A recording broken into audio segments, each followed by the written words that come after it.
C'est une image entrée dans l'histoire des États-Unis, celle de Ruby Bridges se rendant à l'école le 14 novembre 1960 à la Nouvelle-Orléans. Elle fut la première écolière noire à intégrer un établissement réservé aux Blancs après une décision de la Cour suprême mettant fin à la ségrégation scolaire. Loïc Delamornay et Thomas Donzel nous emmènent derrière l'image.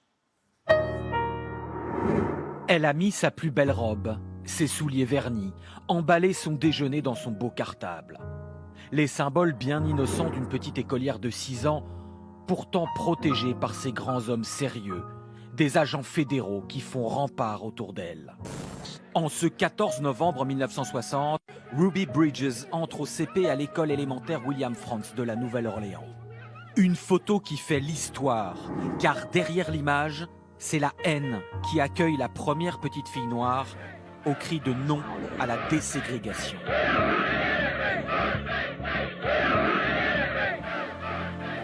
On m'a appelé l'enfant icône des droits civiques. Je dis souvent que ce qui m'a protégée, c'était l'innocence de l'enfance. De ne pas vraiment comprendre que toute cette haine était dirigée contre moi. Moi, je dis aux parents, retirez vos enfants de cette école. Nous sommes des Blancs. Ici, on ne veut pas de nègres. Cette Amérique-là est furieuse, car la Cour suprême vient d'établir que la ségrégation dans les écoles publiques est désormais inconstitutionnelle. Récalcitrantes, les écoles de la Nouvelle-Orléans imposent des tests très difficiles aux écoliers noirs qui veulent rejoindre des écoles blanches. La petite Ruby Bridges est l'une des seules à les réussir. Mes parents ne m'ont rien dit, juste tu vas dans une nouvelle école aujourd'hui et tu as intérêt à être bien sage. 4 très grands hommes blancs ont frappé à notre porte. Je les ai entendus dire à ma mère, « Nous sommes des US Marshals. Nous avons été envoyés par le président des États-Unis pour vous escorter à l'école avec votre fille. » Rétrospectivement, Ruby Bridges mesure le courage qu'il a fallu à ses parents ce jour-là. Dans ce sud hautement raciste, l'envoyer dans une école blanche lui faisait courir un grand risque, malgré la présence des agents fédéraux. Ils nous ont expliqué, on va sortir de la voiture, on va faire bouclier autour de vous. Vous allez marcher tout droit sans vous retourner. La foule avait amené un mini-cercueil avec une poupée noire dedans. C'est ce qui m'a le plus effrayée. Ils criaient « On va t'empoisonner, on va te pendre ». Et j'ai cru que c'était Mardi Gras, car chaque année à la Nouvelle-Orléans, il y a une parade avec des gens qui crient et qui agitent les mains. La petite fille est escortée jusqu'à Barbara Henry. C'est la seule qui a accepté d'être sa professeure.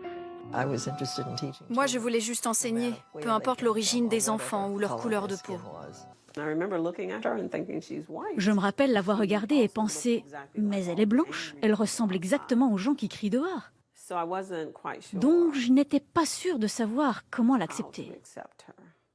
Un petit sourire est apparu sur son visage et elle a levé ses grands et magnifiques yeux marrons sur moi. Et ça a été un coup de foudre.